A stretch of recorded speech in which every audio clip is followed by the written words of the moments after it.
Egypt. We have smaller villages across the nation. We have street children, as you said. We have people who are born in really small communities that we don't even know of, and that would definitely be the work of the government.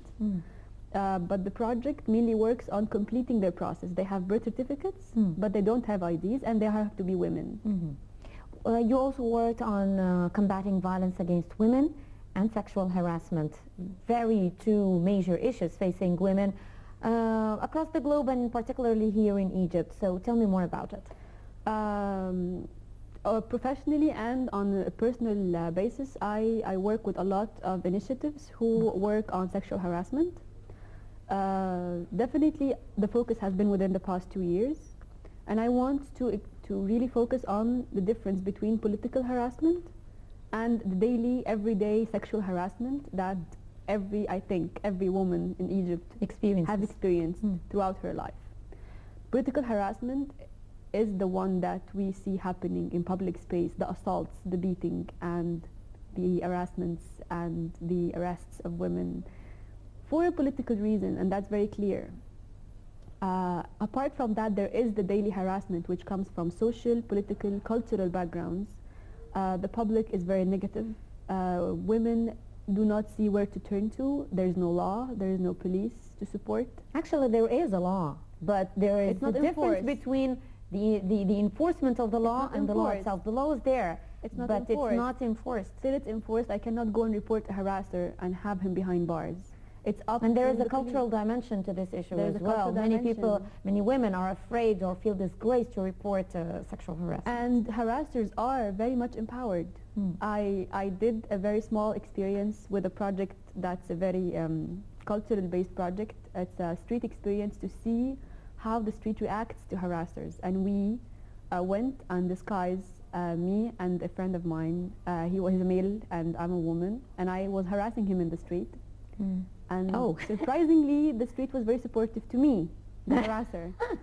Honestly, I felt so empowered when I started calling him and telling him like comments. I was really scared. And then after a few minutes, and he was walking and he started shouting and screaming of street people, wake up, like a woman is harassing me. Don't you have brothers or something? Yes, he did. And the street was on my side, and people told him, oh my, you're lucky. She's a woman, and why are you against it? As much as I was glad I was safe, I was thinking of what kind of sick world do we live in where the harasser is so empowered.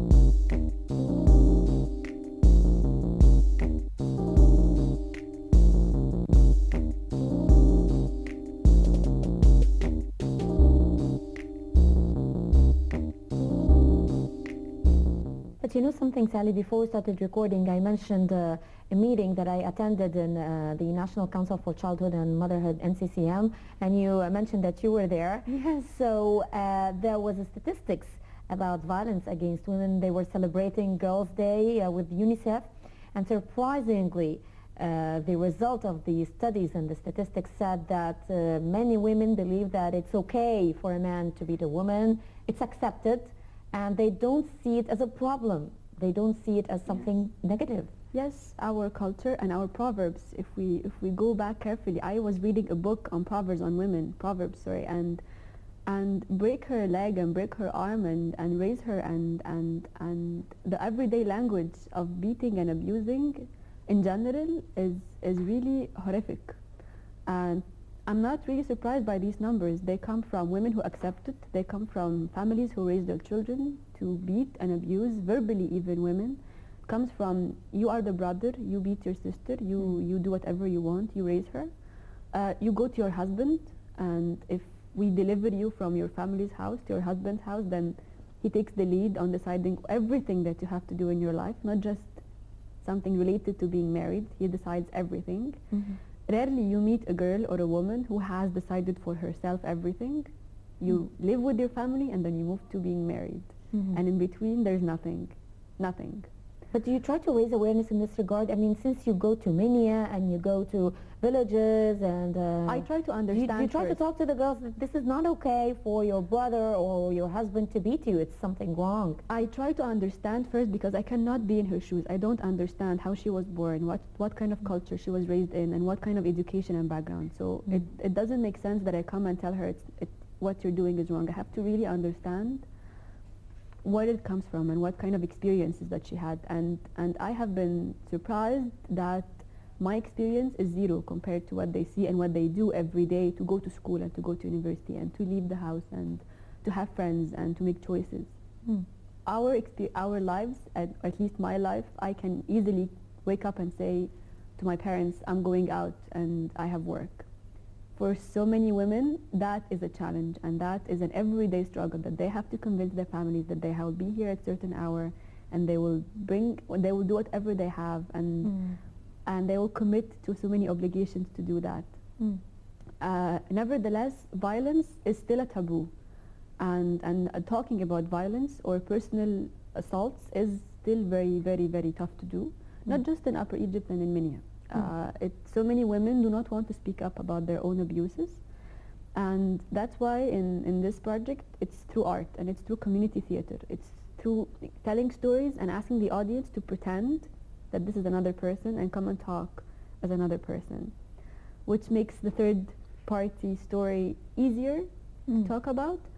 But then it's a start. And how did you get the feedback from using such an approach?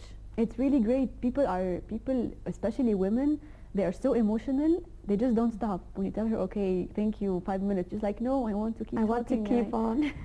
They never. It's like a chance for her.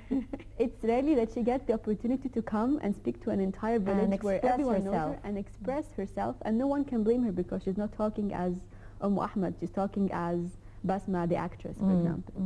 And the forms of violence in Egypt are heartbreaking. Yes. When I was doing a report with the UN Women to even classify the forms of violence, in Egypt we have new forms. They don't exist anywhere else in the world. Electric shocks. My God. They don't exist. No one else does that. We created new categories of violence, of physical violence and sexual violence. Harassment in Egypt, we are the second worldwide after Afghanistan in international reports in numbers of sexual harassment in public space.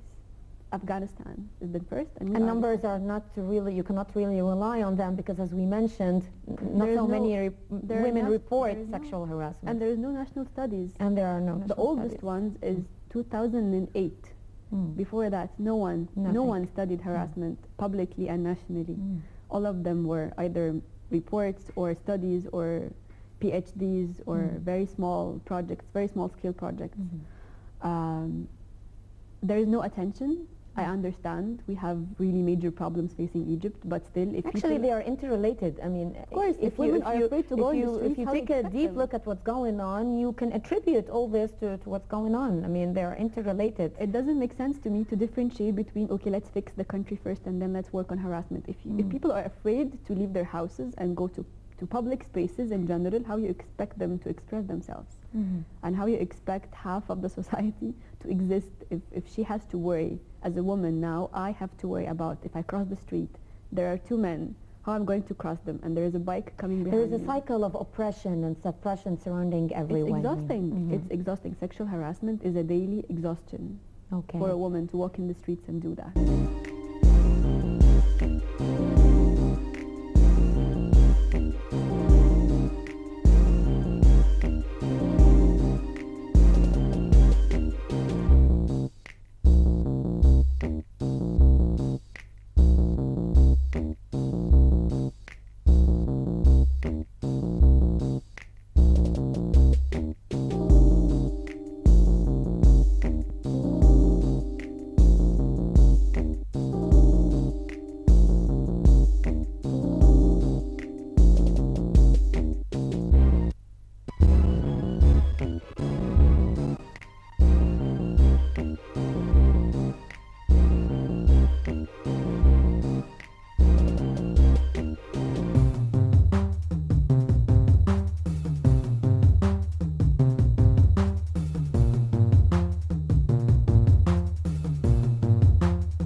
Saly, apart from sexual harassment and violence, in your own point of view, what are the other problems that are forms of obstacles for women in the path of the empowerment of women? I don't see women representation enough in decision-making process. I don't see women in political parties strong enough to express themselves at different ages. You might see a specific category of women, but younger generations are really struggling to push their way through. I don't see women present in committees in the parliament before, and I expect it would not be easy the next rounds. I don't see women in local councils. I don't see women in ministries, heads of government. Women representation affects not just the idea of having a quota for women. That's definitely something that's not And the why point. is that? I mean, it's something that we keep discussing here, especially in this program. But we can't find a reason why. I mean, women were very active during the revolution, still active until now. They express themselves, whether Definitely. supporters or opponents. They go to the streets and they call for freedom and for justice, and still the problem remains. No representation, as you said. My only analysis that I managed to reach throughout the past 2 years is that we had women elected. We were not able to link to women directly. I, as a young woman, never saw a model of women that I could link to and say, I know this woman, she comes from the same background as I am, and I want to be like her. I never saw a woman, when I opened TV, who is a public figure that I could relate to. And that created generations of women who could not relate to women that they know of. Parliamentarians, women who are ministers, women who are from their local communities. We could not relate to these women. They were excellent speakers, they were excellent experts, but they were distant from people. And when people got the chance to represent themselves, women struggled, and women faced a lot of challenges. Women faced personal challenges. Families asked them, do not run for parliament. It's dangerous, and you'll be public, and you should not do it. And they get pressured, and they get attacked, and they get sexually assaulted. And they're not supported by the public, and they're not supported by the media or by the laws. So it's a whole circle of challenge, and for a woman to reach that degree of being at the parliament, for example, she goes through a lot of challenges, personal challenges and professional challenges. Of course. It's not a system that supports women 100%, definitely. On the other side, the public doesn't link to women at that point. I'm sure now it's different. I'm sure now when they know figures that Shahenda Makhlad, for example, everyone knows Shahenda Makhlad. Of course. And if she talks in the public space, no one can argue if she's a woman or if she's a man. She's a public speaker and she's a public figure. And I'm, as much as I am really sad about the fact that women are struggling that hard to even have equal rights, as much as I'm glad to see generations of women who are different.